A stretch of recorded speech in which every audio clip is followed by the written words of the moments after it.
Au début du mois d'avril, dans la nuit du 4 au 5, Sarah Frézou a suscité une vive inquiétude. Ce soir-là, l'ancienne candidate emblématique de télé-réalité a laissé entendre qu'elle avait l'intention de mettre fin à ses jours. Les amis, je vous dis adieu.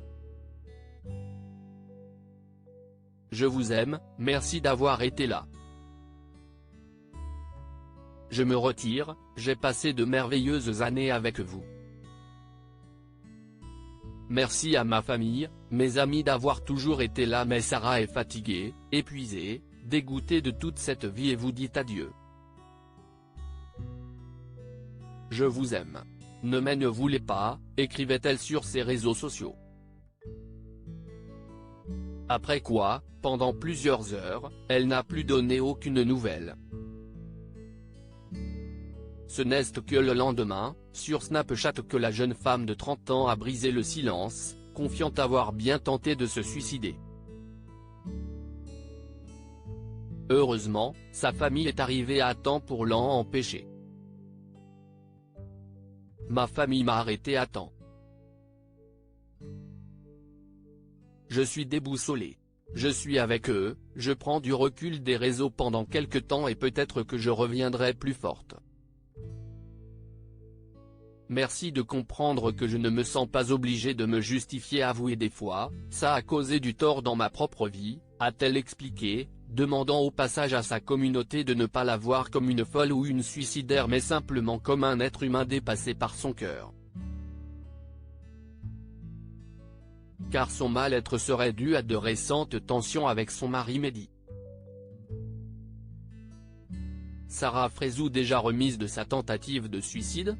Plusieurs jours ont passé depuis ce terrible événement, lors desquels Sarah Frézou se faisait discrète. Mais mercredi 12 avril, elle a créé la surprise en réapparaissant en story Instagram et affichant un sourire aux lèvres. Ce fut également l'occasion de la découvrir très amincie dans un jean moulant et un débardeur gris, voir notre diaporama.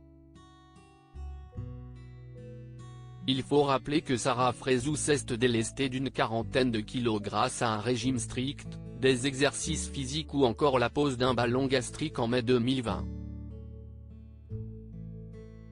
Elle continue depuis à faire du sport et à privilégier une alimentation équilibrée. Elle a également eu recours à une réduction mammaire, chose qu'elle attendait depuis très longtemps. Vous ne savez pas, si est-il un changement de vie. De mettre des brassières, même niveau vêtements.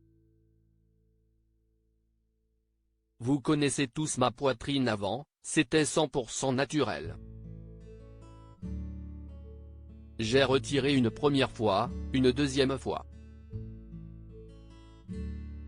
Et là, ça a été vraiment un pas vers l'avant parce que j'ai énormément retiré, énormément, confiait-elle à l'époque.